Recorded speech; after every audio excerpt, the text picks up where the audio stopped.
Hello dear exam comrades, তোমাদের current অ্যাফেয়ার্সের জন্য most important টপিকগুলোকে নিয়ে যে সেশন চলছিল তারই আজকের খণ্ড চলে আসছি, যেটা জুন মাসের পরের এপিসোড, 6 নম্বর এপিসোড নিয়ে চলে আসছি। পুঙ্খানুপুঙ্খ গুরুত্বপূর্ণ কারেন্ট অ্যাফেয়ার্সগুলোকে আমরা কভার করে দিচ্ছি, যে তোমরা পরীক্ষার আগ দিয়ে তোমাদের এই কারেন্ট অ্যাফেয়ার্স নিয়ে সমস্যাগুলো আর না থেকে থাকে। তো প্রথম কোশ্চেন তোমাদের স্ক্রিনে, চেষ্টা করো ক্লাস করতে করতেই কমেন্টে জানানোর অ্যান্সার, যাতে কুইক রিভিশনও হয়ে যায় এবং পড়াটাও তৈরি হয়ে যায়। এয়ারক্রাফট অ্যাক্সিডেন্ট ইনভেস্টিগেশন ব্যুরো বা AAIB ফুল ফর্ম মনে রাখবে, কারণ অ্যাবিভেশন কোশ্চেন আসে। Is the government agency establish under which ministry? Aircraft accident investigation bureau এটা এক ধরনের সরকারি সংস্থা। এটা কোন মন্ত্রকের আন্ডারে রয়েছে?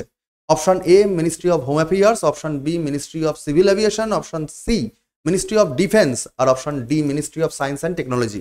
সাম্প্রতিককালেই কিন্তু দেখা গেছে গুজরাটে একটা বড় সড়ো প্লেন ক্র্যাশের ঘটনা দেখা গেল, যেটাকে নিয়ে কিন্তু কোশ্চেন। যারা এয়ারক্রাফট অ্যাক্সিডেন্ট ইনভেস্টিগেশন ব্যুরো যারা তদন্তে নিয়োজিত ছিল, তারা কোন মন্ত্রকের আন্ডারে? তার right answer B, ministry of civil aviation.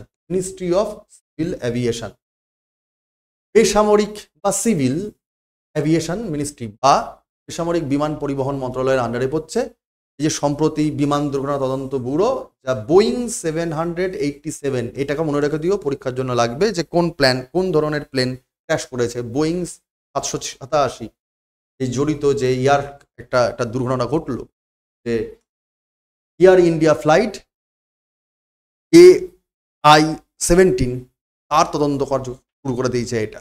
ঠিক আছে, এটা খেয়াল রেখো। চলো দ্রুত করবো আমরা, ফটাফট অ্যান্সার জানাও।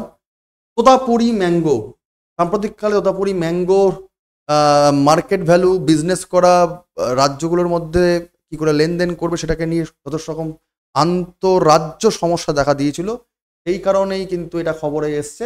মূলত Totapuri mangoes are primarily cultivated in which state? কোন কোন রাজ্যে তোতাপুরি ম্যাঙ্গোকে চাষ করা হয়ে থাকে, উৎপাদন করা হয় তোতাপুরি আম? অপশন এ অন্ধ্রপ্রদেশ, কর্ণাটক, তামিলনাড়ু, নাকি অপশন বি আসাম, সিকিম, নাগাল্যান্ড, নাকি অপশন সি উত্তরাখণ্ড, হিমাচল প্রদেশ, উত্তরপ্রদেশ, নাকি option D Rajasthan, Gujarat, Punjab? Answer কি হবে স্যার? অন্ধ্রপ্রদেশ, কর্ণাটক, তামিলনাড়ু, এই তিনটে রাজ্যের মধ্যে, মূলত কর্ণাটক আর অন্ধ্রপ্রদেশের মধ্যে কিন্তু তোতাপুরি ম্যাঙ্গোর যে আন্তঃরাজ্য বিজনেস বা এদিক ওদিক হওয়া, রপ্তানি আমদানি, সেটাকে নিয়ে কিন্তু সমস্যা হয়েছে। কারণ প্রোডাকশন, সেখানে মুদ্রা মানে যে স্টেবিলাইজেশন, সেটাকে কিন্তু মার্কেট ধরার জন্য সরকারের তরফ থেকে নানা রকম পদক্ষেপ নেওয়া হয়েছে। এই জন্যই কিন্তু এটা খবরে উঠেছিল।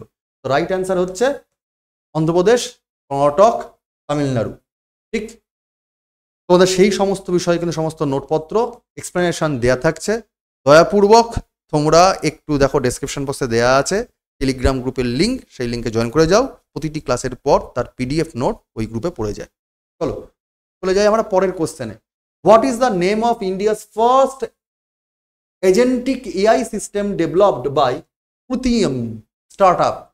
তাহলে ভারতবর্ষের প্রথম এজেন্টিক এক ধরনের ওই AI বা কৃত্রিম যে বুদ্ধিমত্তা, তাকে নিয়ে এক ধরনের সিস্টেম লঞ্চ করেছে কৃত্রিম। সেটা কোন পার্টিকুলার, তার প্রপার নামটা কি, অ্যাকচুয়ালি তার নামটা কি? মিত্রা, নাকি সঞ্চিতা, নাকি ভানি, নাকি কৃতি? অ্যান্সার কি হবে? India's first agentic AI system by Krutrim, কৃত্রিমটা হচ্ছে কোম্পানির নাম, তার সেই প্রথম প্রোডাকশনটার নাম কি? মিত্রা, নাকি সঞ্চিতা, নাকি ভানি, নাকি কৃতি? তার answer option D is the right answer. কৃতি ইজ দ্য রাইট অ্যান্সার। কি জিনিস স্যার? ভারতের প্রথম এজেন্টিক কৃত্রিম বুদ্ধিমত্তা, যার নাম কৃতি, স্টার্ট আপ কৃত্রিমের দ্বারা চালু করা হয়েছে। এটা পরবর্তী প্রজন্মের জেনারেটিভ AI বা জেন AI টুল, যা কেবল তত্ত্বাবধানের কাজ করবে তাই নয়, এর বাইরেও নানা রকম কাজকর্ম করবে। এবং মূলত বহুমুখী যে রকম সমস্যাগুলো রয়েছে, যাতে মানুষের দরকার পড়বে না, বিশেষ করে ডেটা সায়েন্স, এটার কাজকর্ম কীভাবে নির্ভর করছে না করছে, সেই তার সোর্সেসগুলোর জন্য কিন্তু এই কৃতি, এই AI ভার্সানটা যথেষ্ট রকমভাবে কাজে লাগবে। তো ভারতের প্রথম এটা কিন্তু এজেন্টিক কৃত্রিম বুদ্ধিমত্তা, এটা খবরে আসবে। তার মানে science technology oriented current affairs. Next, Surinsar Mansar wild life sanctuary is located in which state of or united UTs? Surinsar Mansar wild life sanctuary, এটা সাম্প্রতিককালেই খবরে দেখা গেছে, এখানটা নিয়ে কোন রাজ্যে অবস্থিত? হিমাচল প্রদেশ, নাকি জম্মু কাশ্মীর, নাকি উত্তরাখণ্ড, নাকি দিল্লি? কোনটা স্যার অ্যান্সার হবে? দ্রুত কমেন্টে জানাও। সুরিনসার মানসার ওয়াইল্ড লাইফ স্যাংচুরি কোন রাজ্যে অবস্থিত স্যার এই ওয়াইল্ড লাইফ স্যাংচুরিটা? আর এর answer option B, Jammu Kashmir right answer. কেন স্যার? খবরে দেখা গেল রিসেন্টলি সম্প্রতি জম্মু কাশ্মীর সরকার সুরিনসার মানসার বন্যপ্রাণী অভয়ারণ্যের চারপাশ দিয়ে পরিবেশ সংবেদনশীল অঞ্চল বা ইকোসেজ রিজিয়ান হিসাবে পর্যবেক্ষণের জন্য একটি বিভাগীয় স্তরের কমিটি গঠন করে দিয়েছে। এবং মূলত এই সুরিনসার মানসার এটা হ্রদের নাম অনুসারে, মানে লেক নাম অনুসারে করা হয়েছে, যেটা মূলত জম্মু, উধমপুর এবং সাম্বা জেলাতে অবস্থিত। সুতরাং যেহেতু এখানটাকে ইকোসেন্সিটিভ ইকোসেজ রিজিয়ান করতে চাইছে, তার জন্য এটা খবরে এসেছিল। মানে এটাকে এনভায়রনমেন্ট রিলেটেড একটা খবর, এটাকে কিন্তু তোমার মাথার মধ্যে রাখতে হবে। মানে একটা খবর গেল কিন্তু এনভায়রনমেন্ট রিলেটেড কারেন্ট অ্যাফেয়ার্স। আমি টপিকগুলোকে পরবর্তীকালে অ্যানালিসিস করে দেবো কোন খবরগুলো কীরকম ব্যাকগ্রাউন্ড থেকে আসছে, যেমন করে থাকি আমি। চলো পরের খবর। Which two countries are the co host of the 4th UN oceans conference in 2028? 2028 সালে আয়োজিত হবে যে চতুর্থ ইউএন ওশান কনফারেন্স, সমুদ্র বিষয়ে ইউনাইটেড নেশনসের যে কনফারেন্স 28 সালে যেটা আয়োজিত হবে, সেখানে কোন দুখানা দেশ তারা আয়োজক দেশ হবে? অপশান এ চায়না কলম্বিয়া, নাকি option B South Korea Chile, নাকি option C New Zealand and Peru, নাকি option D India and Brazil? Sir answer কি হবে? Right answer South Korea and Chile. Option B is the right answer, South Korea and Chile. কি sir গল্পটা? 2025 সালে জাতিসংঘ মহাসাগর সম্মেলন বা ইন্ডিয়ান এই পার্টিকুলার ওশান কনফারেন্স 170খানার বেশি দেশ নিয়ে কিন্তু সমুদ্র সুরক্ষার জন্য চালু করেছিল। 2028 সালে এই 4th সামিটটা আয়োজন করা হবে, যেখানে আয়োজক দেশ হয়ে যাবে সাউথ কোরিয়া এবং চিলি। ঠিক, তার মানে স্যার এটা হয়ে গেল সামিট কনফারেন্সের একটা খবর, যেটাও আবার ইন্টারন্যাশনাল রিলেশনশিপ সম্পর্কিত। ইন্টারন্যাশনাল রিলেশনশিপ সম্পর্কিত একটি সামিট কনফারেন্সের কারেন্ট অ্যাফেয়ার্স। চলো পরের খবর। Which state government has launched the Jal Ganga Sandarbhan Abhijan for water conservation in 2025? 2025 সালে জল সংরক্ষণের জন্য জল গঙ্গা সংবর্ধন অভিযান এটি কোন রাজ্য সরকার সাম্প্রতিককালে চালু করেছে? Option A Madhya Pradesh, option B Gujarat, option C Rajasthan, নাকি option D Haryana? Jal Ganga Samvardhan Abhiyan, that means water conservation বা রাদার বলা যেতে পারে সোশ্যাল ইস্যুর ওপর ডিপেন্ড করে, সোশ্যাল ইস্যুর ওপর ডিপেন্ড করে গভর্নমেন্টের যেসব স্কিমস বা ইনিশিয়েটিভ রয়েছে সেখান থেকে একটা কারেন্ট অ্যাফেয়ার্স দিচ্ছে। অ্যান্সার কি হবে sir? Answer Madhya Pradesh is the right answer. Madhya Pradesh is the right answer. কি জিনিস স্যার? জল সংরক্ষণের জন্য মধ্যপ্রদেশ সরকার 30শে মার্চ 2025 সালে জল গঙ্গা সংবর্ধন অভিযান চালু করেছে। এর আওতায় নর্মদা নদীর উপনদী ঘোড়া পাছার নদী খান্ডোয়া জেলার নাগরিকদের যে জলের সমস্যায় ভুগছিল, জল দূষণ বাড়ছিল, তার নিয়ন্ত্রণের জন্যই কিন্তু এই স্কিমটা লঞ্চ করা হয়েছে। এবং সেখানে রিচ টু ভ্যালি এই পদ্ধতির মারফত প্রায় 33 কিলোমিটার এরিয়া জল সংরক্ষণ বা জল সংগ্রহ করার ব্যাপার হবে। শুধুমাত্র জল দূষণ নয়, যেটুকু পরিমাণ জল আছে সেই এলাকায় সেই জলটা যাতে দেওয়া যেতে পারে নদী সংস্কারের মারফত, তারই চেষ্টা করা হবে জল সংগ্রহ মারফত। ঠিক, চলো পরের question. The Global education Monitoring বা GEM report is published by which of the following organization? Global education Monitoring রিপোর্টটি নিচের কোন সংস্থা সদ্য প্রকাশ করলো? Option A World Bank, option B United Nations Educational Scientific and Cultural Organization, যাকে শর্টে বলি আমরা ইউনেস্কো, নাকি ইউনাইটেড নেশনস ডেভেলপমেন্ট প্রোগ্রাম, যা শর্ট ফর্ম হচ্ছে ইউএনডিপি, নাকি ইন্টারন্যাশনাল মনিটারি ফান্ড, যা শর্ট ফর্ম হচ্ছে আইএমএফ? তোমরা কমেন্টে জানিয়ে দাও এর হেডকোয়ার্টার কোথায় এবং এস্টাবলিশমেন্ট কবে এবং ইন্ডিয়া এদের মেম্বারশিপ কবে পেয়েছে। এই 3টি বিষয় তোমরা কমেন্টে দ্রুত জানিয়ে দাও। আর বলে ফেলো বাবা, এটার অ্যান্সার কি? গ্লোবাল এডুকেশন মনিটরিং সিস্টেম বা রিপোর্ট কোন সংস্থা সাম্প্রতিককালে লঞ্চ করলো রিপোর্টটা? The right answer B, UNESCO is the right answer. B is the right answer. কি জিনিস sir? Global education monitoring report এই ইউনেস্কো দ্বারা একটি বার্ষিকভাবে প্রকাশিত একটি রিপোর্ট। বিশ্বব্যাপী শিক্ষার অগ্রগতি কেমন হচ্ছে, তার সমস্যাগুলো কি, তার সমস্যার প্রবণতাগুলো কি, বা তার ডিটেল স্ট্যাটিস্টিক্যাল একটা রিপোর্ট, একটা বিশ্লেষণ করে দেওয়া হচ্ছে রিপোর্টের মাধ্যমে। 2002 সালে প্রথম এই রিপোর্টটা শিক্ষা ক্ষেত্রে বিশ্ব কিভাবে এগোচ্ছে না বেরোচ্ছে তার জন্য চালু করা হয়েছিল। 2016 সালে এর নামকরণ করা হচ্ছে properly global education monitoring system বা রিপোর্ট নামে, বা জেম রিপোর্ট নামে। এবং এবারও কিন্তু এই রিপোর্ট পেশ করা হলো 2025 সালে ইউনেস্কোর দ্বারা। এবং মনে রাখতে হবে এর জন্য বিশ্বব্যাপী যে শিক্ষার অবস্থান কি তার জন্য প্রায় 272 মিলিয়ন শিশুর স্কুলের বাইরে করছে, স্কুলের ভেতরে কি করছে, তার পড়াশোনা কিরকম, তাকে নিয়ে কিন্তু এটা চর্চা হয়েছে, রিপোর্ট এসছে। এবং তার জন্য মানে 200 মিলিয়ন, মানে আগে ছিল 2,10,00,000 বেশি শিশুদের ওপর করা হয়েছিল, এবার কিন্তু 2,72,00,000 শিশুদের ওপর এটা করা হয়েছে। সুতরাং জনসংখ্যা বাড়ছে, মানে শিশুদের শিক্ষার অবস্থা তার কি হচ্ছে, আরো তার ব্যাপকতা বেড়েছে এই রিপোর্টের মাধ্যমে এবারে। তার মানে এটা কিন্তু এডুকেশন রিলেটেড একটি কারেন্ট অ্যাফেয়ার্স, যেটা আবার ইন্টারন্যাশনাল লেভেলের, ন্যাশনাল লেভেলে কারেন্ট অ্যাফেয়ার্স নয়। চলো পরের খবর। What is the name of the operation launched by Iran in relation against Israel operation rising lion? একই দ্বন্দ্ব আমরা জানি, ইসরায়েল আর ইরানের দ্বন্দ্ব কয়েকদিন আগেই বেশ ভালো রকম করে হলো। তো ইরানের এগেনস্টে ইসরায়েল যে অপারেশন করেছে তার নাম কি ছিল? Rising lion.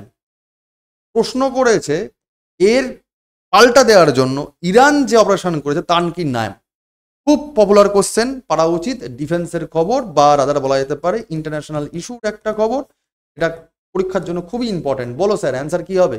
Operation dessert Sturm, নাকি অপারেশন সাইলেন্ট থান্ডার, নাকি অপারেশন ট্রু প্রমিস 3, নাকি অপারেশন আয়রন ডোম? কি হবে স্যার অ্যান্সার? ইরানের পাল্টাটা কি ছিল নামটা? অ্যান্সার খুব easy, operation promise 3। Option C is the right answer. Operation promise 3 is the correct answer. ঠিক আছে, অপারেশন প্রমিস 3। চলো যারা যারা জানতে চাও এই ইরান ইসরায়েলের দ্বন্দ্বের পেছনের গল্পটা কি, ইসরায়েল প্যালেস্তাইনের দ্বন্দ্বের কারণটা কি, কিংবা ইরান ইসরায়েল গাজা বা আরবিয়ান কান্ট্রিগুলোর সমস্যার দাবিটা কি, তারা কমেন্টে জানিয়ে দাও। তোমাদের ডেসক্রিপটিভ যারা যারা ক্লাস করো তাদের জন্য এটা ইম্পর্টেন্ট। তোমাদের লাগবে কিনা জানিয়ে দাও, তাহলে আমি হয় ক্লাস বা নোটস দিয়ে দেবো যে কোনো একটা।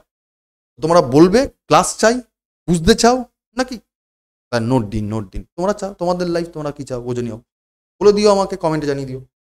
চলো পরেরটা। Which government department has initiated the NAKSHA programme for urban land survey? শহরাঞ্চলে জমি সার্ভে করার জন্য কোন ডিপার্টমেন্ট গভর্নমেন্টের নকশা প্রোগ্রাম চালু করেছে? ডিপার্টমেন্ট অফ ল্যান্ড রিসোর্সেস, নাকি ডিপার্টমেন্ট অফ কমার্স, নাকি ডিপার্টমেন্ট অফ ইকোনমিক অ্যাফেয়ার্স, নাকি ডিপার্টমেন্ট অফ রুরাল ডেভেলপমেন্ট? প্রসঙ্গ কিন্তু আরবান ল্যান্ড সার্ভে নিয়ে। পরিষ্কার ভাই, কমার্স হবে না, ইকোনমিক অ্যাফেয়ার্স হবে না, রুরাল ডেভেলপমেন্ট হতে পারে না, পড়ে থাকে একটাই option A, development of land resources. Option test করেই পাওয়া যায়। জাতীয় ভূতাস্থানিক জ্ঞানভিত্তিক ভূমি জরিপ, যাকে নকশা বলা হচ্ছে, এর সক্ষমতা বৃদ্ধি করে শহরাঞ্চলে আরবান ক্ষেত্রে ল্যান্ড সার্ভে করার জন্য এই প্রোগ্রাম চালু করা হয়েছে। এবং এখানে একটি আধুনিকতম ডিজিটাল প্রোগ্রাম চালু করা হচ্ছে, যার নাম হচ্ছে ডিজিটাল ইন্ডিয়া ল্যান্ড রেকর্ডস আধুনিকরণ কর্মসূচি, অর্থাৎ DILRMP। এরটা কিন্তু এর আন্ডারে, এই স্কিমের আন্ডারে নেওয়া হয়েছে এবং সেটাকে দিয়েই নকশা প্রোগ্রামটাকে কিন্তু ডেকোরেট করা হচ্ছে। ঠিক, চলো পরের কোশ্চেন তোমাদের স্ক্রিনে। Simhachalam temple is located in which state? সাম্প্রতিককালে এই মন্দিরটিকে নিয়ে খবরে এসেছিল। সিমহাচালাম টেম্পল কোন রাজ্যে অবস্থিত? কেরালা, অন্ধ্রপ্রদেশ, তামিলনাড়ু, নাকি গুজরাট? স্যার এর অ্যান্সার হচ্ছে, দ্রুত বলো স্যার কমেন্টে। আমরা র্যাপিড রিভিশন করছি, সময় নষ্ট করবো না, ফটাফট তোমাদের ক্লাস করিয়ে দিয়ে রিভিশন তোমাদেরও হয়ে যাবে এবং অ্যানালিসিস হয়ে যাবে, এবং তোমরা বুঝতে পারবে স্যার এটা মোটামুটি কিন্তু art and culture related current affairs. বলো স্যার অ্যান্সার, অন্ধ্রপ্রদেশ, নাকি কেরালা, নাকি তামিলনাড়ু, নাকি গুজরাট? অ্যান্সার কি হবে? অন্ধ্রপ্রদেশ। Right answer B. কি স্যার? সিংহাচালাম মন্দিরটা পুনরুদ্ধার করা এবং সংরক্ষণের জন্য এটা কিন্তু তার কাজ ও প্রক্রিয়া শুরু হয়েছিল। বরহ লক্ষ্মী নরসিংহ মন্দির নামও এর একটা অপর নাম রয়েছে। অন্ধ্রপ্রদেশের বিশাখাপত্তনম নামে এই মন্দিরটি অবস্থিত, তার সংরক্ষণ করার জন্যই কিন্তু এটি খবরে উঠে এসছে। ভগবান বিষ্ণু নরসিংহ যে অবতার, তাকে উৎসর্গ করেই কিন্তু এই সিংহচলম মন্দিরটি অবস্থিত, ঠিক আছে। এবং এটির পূর্বের পরিবর্তে পশ্চিমমুখী মুখ রাখা হচ্ছে। আসলে এই মন্দিরটির মুখটা পূর্ব দিকে ছিল। এখন এই যে কোনো মন্দির হিন্দু ম্যাথোলজি অনুযায়ী কি হয়, যে উত্তর দিক থেকে হয় দক্ষিণ দিকে মুখ থাকবে, নয় পূর্ব দিক থেকে পশ্চিম দিকে মুখ থাকবে। তো আগে ছিল পশ্চিম দিক থেকে পূর্ব দিকে মুখ, তো সেটারই ডাইরেকশন চেঞ্জ করার জন্য এই মন্দিরের যে পুনর্গঠন পুনর্সংরক্ষণ তার জন্য প্রক্রিয়া শুরু হচ্ছে। এই জন্য খবরে এসেছিল। সিংহাচলম টেম্পল অন্ধ্রপ্রদেশে বিশাখাপত্তনম নামে অবস্থিত। নেক্সট কোশ্চেন তোমাদের স্ক্রিনে, ফটাফট কমেন্ট দেবে। NISAR mission, the NISAR mission is a joint earth observing satellite mission between which of the two space agencies following. নিচের কোন দুখানা স্পেস এজেন্সি সংস্থা তারা যৌথভাবে পৃথিবী পর্যবেক্ষণ করার জন্য একটি স্যাটেলাইট মিশন নিয়েছে, যার নাম হচ্ছে নিসার মিশন। খুব পপুলার, নিসার নাম শুনলেই পাওয়া যাবে। অপশন তোমাদের দিচ্ছে নাসা আর ইসরো, অপশন বি বলছে ইসরো আর ইসা অর্থাৎ European space agency, option C বলছে জাক্সা অর্থাৎ জাপান অ্যারোস্পেস এক্সপ্লোরেশন এজেন্সি, এবং চাইনা ন্যাশনাল স্পেস অ্যাডমিনিস্ট্রেশন বা সিএনএসএ, নাকি national aeronautics and space administration বা যাকে নাসা অ্যান্ড ইউরোস্পেস এজেন্সি। কি হবে অ্যান্সার? নিসার নামটা থাকলে পাওয়া যাচ্ছে। নিসার নাসা আর ইসরোর joint venture to observe earth আর নিউ স্যাটেলাইট মিশন, ঠিক আছে। তার মানে স্যার এটা সায়েন্স টেকনোলজির current affairs. NISAR ISRO synthetic aperture radar, যার পুরো নাম হচ্ছে, ওই শর্ট নাম হচ্ছে নিসার, পুরো নাম হচ্ছে NASA ISRO synthetic aperture radar. Full ফর্মটা মনে রাখবে, ফুল ফর্মটা পরীক্ষার জন্য খুব খুব ইম্পর্টেন্ট। এই উপগ্রহ সম্প্রতি শ্রীহরিকোটায় ভারতের মহাকাশ গবেষণা কেন্দ্রের মহাকাশযানে পৌঁছেছে। পৃথিবীর পরিবর্তনগুলো অধ্যয়ন করার জন্য জাতীয় বিমানবিদ্যা বা মহাকাশ প্রশাসন নাসা কিংবা ইসরোর মাধ্যমে যৌথ অভিযান করা হবে, ঠিক আছে। এবং তার মাধ্যমে কিন্তু পৃথিবীতে তার পরিবেশে কতখানি সমস্যা হচ্ছে না হচ্ছে, তারপরে তার ক্লাইমেটিক চেঞ্জেস কি আসছে না আসছে, সমস্ত রকমভাবে প্রাকৃতিক দুর্যোগ কি হতে পারে না হতে পারে, ভূমি সংরক্ষণ, বন সংরক্ষণ, বরফের অবস্থার পরিবর্তন, সমস্ত কিছু পর্যবেক্ষণ করার জন্য, অর্থাৎ আর্থ রিলেটেড যে কোনো রকম অবজারভেশনের জন্যই কিন্তু এই সিনথেটিক অ্যাপারচার রেডার সিস্টেমটা লঞ্চ করা হচ্ছে নাসা এবং ইসরোর যৌথ উদ্যোগে। Next question, extended trajectory long duration hypersonic cruise missile বা শর্টে বলা হচ্ছে ETLDHCM is developed by which organisation. ETLDHCM এই পার্টিকুলার ক্রুজ মিসাইলটা কোন সংস্থা তৈরি করছে? অপশন এ ইসরো, নাকি অপশন বি DRDO, নাকি অপশন সি HAL, নাকি অপশন ডি PDL। ফুল ফর্মগুলো মনে রাখবে বাবা। তার মানে এটাও স্যার ডিফেন্সের খবর, ডিফেন্সের কারেন্ট অ্যাফেয়ার্স। স্যার অ্যান্সার কি? অ্যান্সার হচ্ছে B, defence research and development organisation বা DRDO, তারা এই সংস্থাটা এটাকে ডেভেলপ করছে। কি নাম? ETLDHCM। ভারত যাতে উন্নত মানের ক্ষেপণাস্ত্র তৈরি করতে পারে তার জন্য আর একটা ধাপ এগিয়ে গেল, এটা হাইপারসনিক ক্রুজ মিসাইল, ঠিক আছে। Extended trajectory long duration hypersonic cruise missile এটা। তো পার্টিকুলার DRDO এটাকে উত্তোলন করছে এবং এর অপর নাম হচ্ছে প্রজেক্ট বিষ্ণু। এইটা মনে রাখো, প্রজেক্ট বিষ্ণু। ETLDHCM এই যে প্রোগ্রামটা লঞ্চ করা হয়েছে হাইপারসনিক ক্রুজের জন্য, এটা কিন্তু প্রজেক্ট বিষ্ণুর আন্ডারে পড়ছে। শব্দের গতির 5 গুণ জোরে এটা কিন্তু চলবে, সেটা মানে কি বলবো, সারফেস অথবা ওশান কিংবা এয়ার টু এয়ার যে কোনো জায়গা থেকে কিন্তু উৎক্ষেপণ করা সম্ভব হবে। তো ভারত আরেকটু ডিফেন্সের দিক থেকে এগিয়ে যাচ্ছে।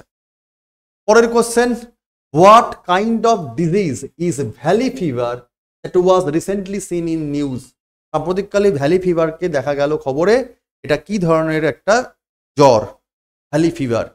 অপশন এ ভাইরাল ইনফেকশন, নাকি অপশন বি ব্যাকটেরিয়াল ইনফেকশন, নাকি অপশন সি ফাঙ্গাল ইনফেকশন, নাকি অপশন ডি প্যারাসাইটিক ইনফেকশন। কি হবে স্যার অ্যান্সার? ভাইরাল নাকি ব্যাকটেরিয়াল নাকি ফাঙ্গাল নাকি parasitic infection? Valley fever sir এটা কিন্তু মেডিকেল বা বায়োলজিক্যাল রিলেটেড একটি বা হেলথ রিলেটেড রাদার বলা যেতে পারে, হেলথ রিলেটেড কারেন্ট অ্যাফেয়ার। আমি জোনগুলো বলে দিচ্ছি যে কোন খবরগুলো কোন জোন থেকে আসছে। অ্যান্সার, এটার অ্যান্সার হচ্ছে ফাঙ্গাল ইনফেকশন, ধরনের ছত্রাক জাতীয় সমস্যা, সংক্রমণ। ভ্যালি ফিভার কুকুরের থেকে আসছে, জনস্বাস্থ্যের জন্য করা হয়েছে ভ্যালি ফিভার।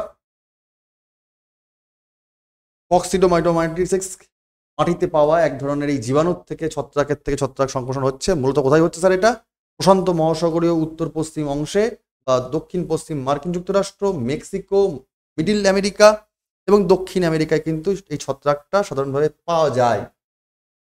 মূলত আমেরিকান অঞ্চল বা আমরা আমেরিকার এই জোনটা দেখে নিই, নর্থ আমেরিকা, সাউথ আমেরিকা, তার এই সাইডটা আমরা প্রশান্ত মহাসাগরের প্যাসিফিক ওশানের পূব দিকে এই ছত্রাক অ্যাভেলেবেল রয়েছে। চলো, তো এটার মাধ্যমে কিন্তু নিউমোনিয়ার মতো রোগ ফোগ হতে পারে, এটা একটু খেয়াল রাখতে হবে। Valley fever. পরের কোশ্চেন আবার একটা এনভায়রনমেন্ট রিলেটেড বা টিকে রিলেটেড বলা যেতে পারে, কিন্তু সেটা কারেন্ট অ্যাফেয়ার্সের থেকে কোশ্চেনটা আসছে। কালি টাইগার রিজার্ভ, তোমরা সরিন স্যার মান স্যার একটা পেলে, ঠিক একই রকম একটা খবর কালি টাইগার রিজার্ভ খবরে এসেছিল। এটা কোন রাজ্যে অবস্থিত? অন্ধ্রপ্রদেশ, কর্ণাটকা, উড়িষ্যা নাকি তামিলনাড়ু? কালি টাইগার রিজার্ভ। কালি টাইগার রিজার্ভ মনে রাখতে হবে কালি নামে একটা রিভার সিস্টেমও আছে, কালি রিভার সঙ্গে সঙ্গে কালি টাইগার রিজার্ভ। কোন রাজ্য স্যার? যারা রিভার সিস্টেম পড়ে তারা জানে ভালো করে যে স্যার এটা অন্ধ্রপ্রদেশ নয়, কর্ণাটক রাজ্যের মধ্যে অবস্থিত। উড়িষ্যা, তামিলনাড়ু কোনো রকম ভাবেই হবে না, কর্ণাটক রাজ্যের মধ্যে অবস্থিত। ঠিক আছে, কালি টাইগার রিজার্ভ। সাম্প্রতিককালে এই বন্যপ্রাণী সাফারির মাধ্যমে যাতে পর্যটনকে আরো বাড়ানো যায়, সেটাকে নিয়েই কিন্তু এটা খবরে এসেছিল। পাট্টিলা কর্ণাটকের উত্তর কন্নড় জেলায় এটা অবস্থিত, এবং কর্ণাটকের যে ভীমগড় যে ওয়াইল্ড লাইফ স্যাংচুয়ারি তার সীমানা, আর মহারাষ্ট্রের যে রাধানগরী আর কৈনা ওয়াইল্ড লাইফ স্যাংচুয়ারি তার সীমানা, এর দুটোর বাফার জোন বলা যেতে পারে এই কালি টাইগার রিজার্ভকে। অর্থাৎ একদিকে মহারাষ্ট্র আর একদিকে কর্ণাটকা, এর বাফার জোনটাই রয়েছে কালি টাইগার রিজার্ভ কর্ণাটকে।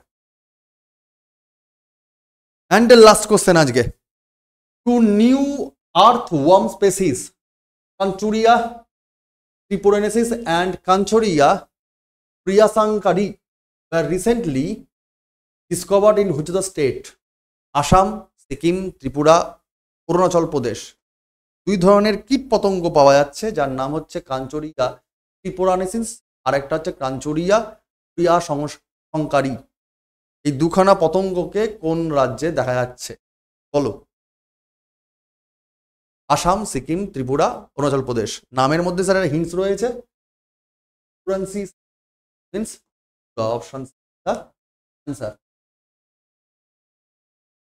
এক ধরনের কেঁচো জাতীয় পতঙ্গ, এই পতঙ্গ বলছি কীট, কাঞ্চরিয়া ত্রিপুরেন্সিস এবং কাঞ্চরিয়া পিরাসাঙ্কারী সম্প্রতি ত্রিপুরায় আবিষ্কৃত হয়েছে। কাঞ্চরিয়া রাবার আর আনারস বাগানে পাওয়া যেত।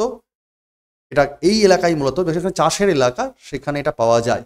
ঠিক আছে, এবং মনে রাখতে হবে ওই পার্টিকুলার এই যে নতুন ধরনের যে কেঁচো আবিষ্কার হলো, এটা ওই প্রিয়শঙ্কর চৌধুরী, যিনি আজীবন চাষবাদ সংক্রান্ত যারা সব কীট পতঙ্গ তাদের ওপর তিনি পরীক্ষা নিরীক্ষা করছেন, তার সম্মানের নিরিখেই এই নতুন প্রজাতির কেঁচোটার নামকরণ করা হয়েছে কাঞ্চরিয়া পিয়াসাঙ্কারী।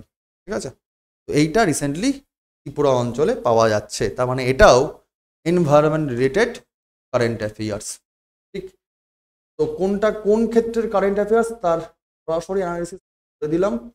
কোনটা ডিফেন্স, কোনটা ন্যাশনাল, কোনটা সামিট কনফারেন্স, ব্যাকগ্রাউন্ডগুলো একটু বুঝে এইগুলোকে তোমরা কিন্তু চর্চা করতে পারো বা সেই রিলেটেড খবরগুলোকে একটু মাক আপ করতে পারো। এরকম করেই প্রতিটি মাসের মূল টপিকগুলোকে কিন্তু আমরা কভার আপ করে দেবো, তোমরা সেগুলোকে কিন্তু ছাড়া দেখে যেতে পারো। আশা করি এখান থেকে কমন পেয়ে যাবে, যেটুকু আমাদের এক্সপিরিয়েন্স বলে। অযথা টেনশন না করে কারেন্ট অ্যাফেয়ার্সের জন্য একটু যদি ব্যালেন্স করে চলো, তাহলে কিন্তু করা যেতে পারে। কোন ব্যাকগ্রাউন্ড থেকে খবরগুলো লাগছে এটা সেন্স নাও যে কোন ধরনের খবর আমরা তুলে নিয়ে আসছি, তাহলে কিন্তু ব্যাপারটা হয়ে যাবে। আজকে অবধি রাখলাম, পরের দিন দেখাবে পরের টপিক নিয়ে। হতে থাকো, লড়তে থাকো। Thank you, best of lakh.